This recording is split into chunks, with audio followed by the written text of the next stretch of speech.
Chapter 2. The Pool of Tears. "Curiouser and curiouser!" cried Alice. She was so much surprised that for the moment she quite forgot how to speak good English. "Now I'm opening out like the largest telescope that ever was. Good-bye, feet!" For when she looked down at her feet, they seemed to be almost out of sight, they were getting so far off. "Oh, my poor little feet! I wonder who will put on your shoes and stockings for you now, dears. I'm sure I shan't be able. I shall be a great deal too far off to trouble myself about you. You must manage the best way you can. But I must be kind to them," thought Alice, "or perhaps they won't walk the way I want to go. Let me see. I'll give them a new pair of boots every Christmas." And she went on planning to herself how she would manage it. "They must go by the carrier," she thought, "and how funny it'll seem sending presents to one's own feet, and how odd the directions will look. Alice's right foot, Esquire, hearthrug, near the fender, with Alice's love. Oh dear, what nonsense I'm talking!" Just then her head struck against the roof of the hall. In fact, she was now more than 9 feet high, and she at once took up the little golden key and hurried off to the garden door. Poor Alice! It was as much as she could do, lying down on one side, to look through into the garden with one eye, but to get through was more hopeless than ever. She sat down and began to cry again. "You ought to be ashamed of yourself," said Alice, "a great girl like you." She might well say this. "To go on crying in this way. Stop this moment, I tell you." But she went on all the same, shedding gallons of tears, until there was a large pool all round her, about 4 inches deep, and reaching half down the hall. After a time she heard a little pattering of feet in the distance, and she hastily dried her eyes to see what was coming. It was the White Rabbit returning, splendidly dressed, with a pair of white kid gloves in one hand and a large fan in the other. He came trotting along in a great hurry, muttering to himself as he came, "Oh, the Duchess, the Duchess! Oh, won't she be savage if I've kept her waiting!" Alice felt so desperate that she was ready to ask help of anyone, so when the rabbit came near her, she began, in a low, timid voice, "If you please, sir." The rabbit started violently, dropped the white kid gloves and the fan, and scurried away into the darkness as hard as he could go. Alice took up the fan and gloves, and, as the hall was very hot, she kept fanning herself all the time she went on talking. "Dear, dear, how queer everything is today, and yesterday things went on just as usual. I wonder if I've been changed in the night. Let me think. Was I the same when I got up this morning? I almost think I can remember feeling a little different. But if I'm not the same, the next question is, who in the world am I? Ah, that's the great puzzle." And she began thinking over all the children she knew that were of the same age as herself, to see if she could have been changed for any of them. "I'm sure I'm not Ada," she said, "for her hair goes in such long ringlets, and mine doesn't go in ringlets at all. And I'm sure I can't be Mabel, for I know all sorts of things, and she, oh, she knows such a very little. Besides, she's she, and I'm I, and, oh dear, how puzzling it all is. I'll try if I know all the things I used to know. Let me see. 4 times 5 is 12, and 4 times 6 is 13, and 4 times 7 is... Oh dear, I shall never get to 20 at that rate. However, the multiplication table doesn't signify. Let's try geography. London is the capital of Paris, and Paris is the capital of Rome, and Rome... No, that's all wrong, I'm certain. I must have been changed for Mabel. I'll try and say, how doth the little? And she crossed her hands on her lap as if she were saying lessons, and began to repeat it, but her voice sounded hoarse and strange, and the words did not come the same as they used to do. How doth the little crocodile improve his shining tail, and pour the waters of the Nile on every golden scale? How cheerfully he seems to grin, how neatly spread his claws, and welcome little fishes in, with gently smiling jaws.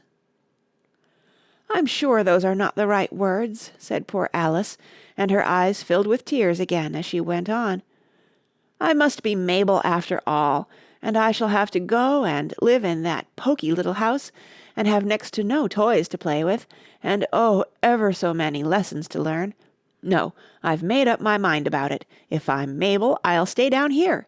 It'll be no use their putting their heads down and saying, "Come up again, dear." I shall only look up and say, "Who am I, then? Tell me that first, and then, if I like being that person, I'll come up. If not, I'll stay down here till I'm somebody else. But, oh dear," cried Alice with a sudden burst of tears, "I do wish they would put their heads down. I am so very tired of being all alone here." As she said this, she looked down at her hands, and was surprised to see that she had put on one of the rabbit's little white kid gloves while she was talking. "How can I have done that?" she thought. "I must be growing small again." She got up and went to the table to measure herself by it, and found that, as nearly as she could guess, she was now about 2 feet high, and was going on shrinking rapidly. She soon found out that the cause of this was the fan she was holding, and she dropped it hastily, just in time to avoid shrinking away altogether. "That was a narrow escape," said Alice, a good deal frightened at the sudden change, but very glad to find herself still in existence. "And now for the garden!" And she ran with all speed back to the little door, but, alas, the little door was shut again, and the little golden key was lying on the glass table as before. "And things are worse than ever," thought the poor child, "for I never was so small as this before, never, and I declare it's too bad, that it is." As she said these words, her foot slipped, and in another moment, splash, she was up to her chin in salt water. Her first idea was that she had somehow fallen into the sea, "And in that case I can go back by railway," she said to herself. Alice had been to the seaside once in her life, and had come to the general conclusion that wherever you go to on the English coast, you find a number of bathing machines in the sea, some children digging in the sand with wooden spades, then a row of lodging-houses, and behind them a railway station. However, she soon made out that she was in the pool of tears which she had wept when she was 9 feet high. "I wish I hadn't cried so much," said Alice as she swam about, trying to find her way out. "I shall be punished for it now, I suppose, by being drowned in my own tears. That will be a queer thing, to be sure. However, everything is queer today." Just then she heard something splashing about in the pool a little way off, and she swam nearer to make out what it was. At first she thought it must be a walrus or hippopotamus, but then she remembered how small she was now, and she soon made out that it was only a mouse that had slipped in like herself. "Would it be of any use now," thought Alice, "to speak to this mouse? Everything is so out of the way down here that I should think it very likely it can talk. At any rate, there's no harm in trying." So she began. "Oh, Mouse, do you know the way out of this pool? I am very tired of swimming about here, oh Mouse." Alice thought this must be the right way of speaking to a mouse.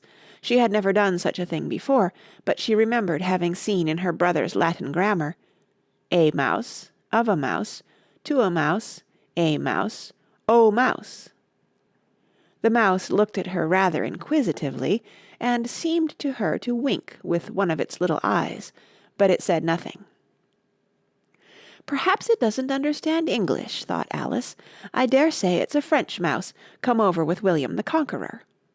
For, with all her knowledge of history, Alice had no very clear notion how long ago anything had happened. So she began again, "Où est ma chatte?" which was the first sentence in her French lesson book.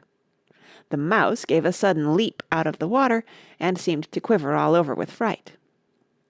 "Oh, I beg your pardon," cried Alice hastily, afraid that she had hurt the poor animal's feelings.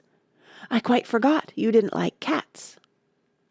"Not like cats!" cried the mouse in a shrill, passionate voice. "Would you like cats if you were me?" "Well, perhaps not," said Alice in a soothing tone. "Don't be angry about it. And yet I wish I could show you our cat, Dinah. I think you'd take a fancy to cats, if you could only see her. She is such a dear, quiet thing," Alice went on, half to herself, as she swam lazily about in the pool. "And she sits purring so nicely by the fire, licking her paws and washing her face, and she is such a nice soft thing to nurse, and she's such a capital one for catching mice. Oh, I beg your pardon," cried Alice again, for this time the mouse was bristling all over, and she felt certain it must be really offended. "We won't talk about her any more, if you'd rather not." "We, indeed!" cried the mouse, who was trembling down to the end of his tail. "As if I would talk on such a subject! Our family always hated cats. Nasty, low, vulgar things. Don't let me hear the name again." "I won't, indeed," said Alice, in a great hurry to change the subject of conversation. Are you fond of dogs?" The mouse did not answer, so Alice went on eagerly. "There is such a nice little dog near our house I should like to show you. A little bright-eyed terrier, you know, with oh, such long curly brown hair, and it'll fetch things when you throw them, and it'll sit up and beg for its dinner and all sorts of things. I can't remember half of them.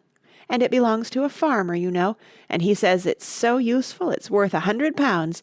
He says it kills all the rats and—" "Oh dear," cried Alice in a sorrowful tone, "I'm afraid I've offended it again." For the mouse was swimming away from her as hard as it could go, and making quite a commotion in the pool as it went. So she called softly after it, "Mouse dear, do come back again, and we won't talk about cats or dogs either if you don't like them." When the mouse heard this, it turned round and swam slowly back to her. Its face was quite pale, with passion, Alice thought, and it said in a low, trembling voice, "Let us get to the shore, and then I'll tell you my history, and you'll understand why it is I hate cats and dogs." It was high time to go, for the pool was getting quite crowded with the birds and animals that had fallen into it. There were a duck and a dodo, a lory and an eaglet, and several other curious creatures. Alice led the way, and the whole party swam to the shore. End of chapter 2.